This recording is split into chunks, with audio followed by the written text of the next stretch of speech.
So my next destination will be Vancouver, Canada.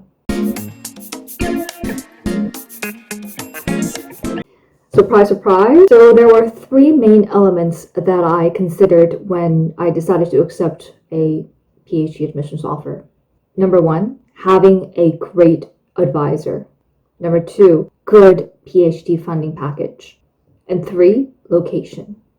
Now, after receiving an admissions offer letter, I knew that I'd be able to work with a professor that I wanted to work with.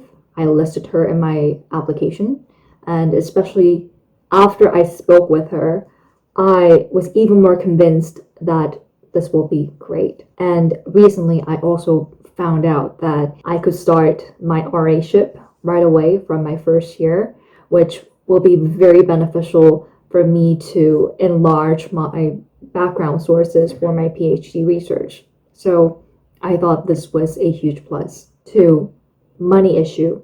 Now, my master's was self-funded, and there was absolutely no way that I could pursue my PhD without a funding.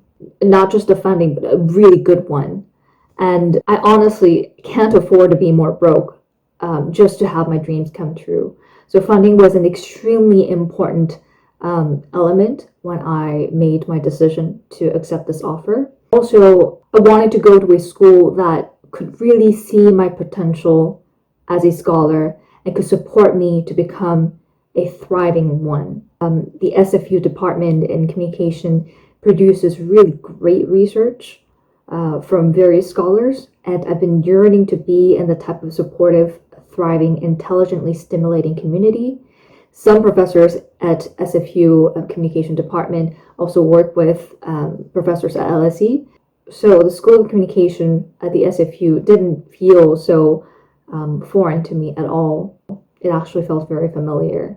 And after all, being a researcher means you have to be in a community. You're working together always. It's a collaborative work. So community is an extremely important part when it comes to deciding where to go for your PhD study. Encouraging, inspiring, supportive environment. Now, lastly, location.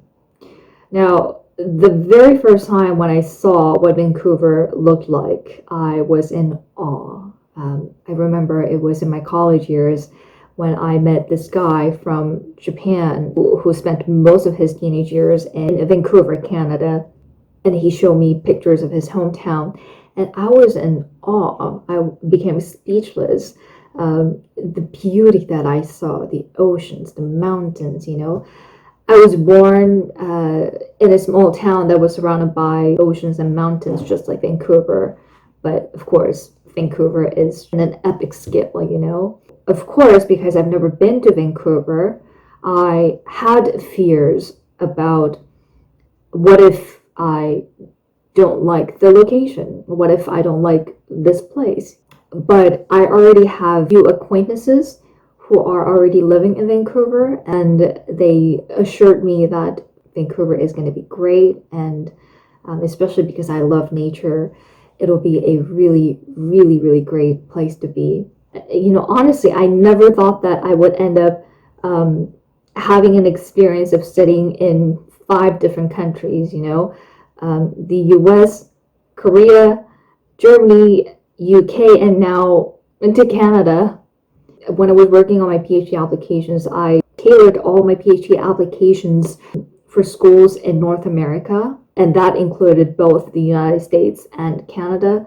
But I don't know, I was very familiar with SFU because one of my professors at LSE, whom I really look up to, I never got to take her class because her class was just too popular. I never got in.